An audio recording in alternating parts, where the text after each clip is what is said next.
2027 का चुनावी शंखनाद होने वाला है। फिजाओं में सियासी सरगर्मियां तेज है, लेकिन इस बार देहरादून से लेकर दिल्ली तक गलियारों में एक खौफनाक सन्नाटा पसरा हुआ है। एक ऐसा सन्नाटा जिसने कई दिग्गज सुरमाओं की रातों की नींद और दिन का चैन छीन लिया है, क्योंकि इस बार टिकट पाने की राह इतनी आसान नहीं होने वाली। तभी तो किसी ने सच ही कहा है, ये टिकट की राह नहीं आसान, इतना समझ लीजिए एक गहरा दरिया है और रिपोर्ट कार्ड पार करके जाना है। तो इतना समझ लीजिए कि इस बार ना तो कोई सिफारिश चलेगी, ना ही कोई आका काम आएगा और ना ही विधायक जी के खोखले वादे काम आएंगे, बल्कि जनता के बीच उनका किया हुआ काम ही अब उनका मुस्तकबिल तय करेगा।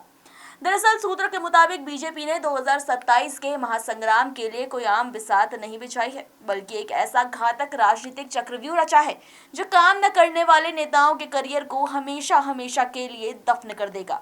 राज्य की सभी 70 सीटों पर बनी ये नई अभेद सीक्रेट कोर कमेटियां सीधे हाईकमान के इशारे पर काम कर रही हैं, जो कि बीजेपी के राष्ट्रीय अध्यक्ष नितिन नवीन, प्रदेश अध्यक्ष महेंद्र भट्ट और मुख्यमंत्री पुष्कर सिंह धामी की लीडरशिप में काम करेंगी, जिनका फोकस बूथ मैनेजमेंट और जमीनी स्तर पर किए गए काम का आकलन करना होगा।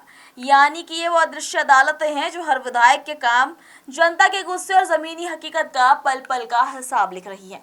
इस खौफ को देखकर हर सिटिंग एमएलए के दिल से एक ही आवाज आ रही होगी, किरदार अगर बेदाग है तो कोई डर नहीं, मगर हुक्मरान अगर सोए रहे तो अब खैर नहीं।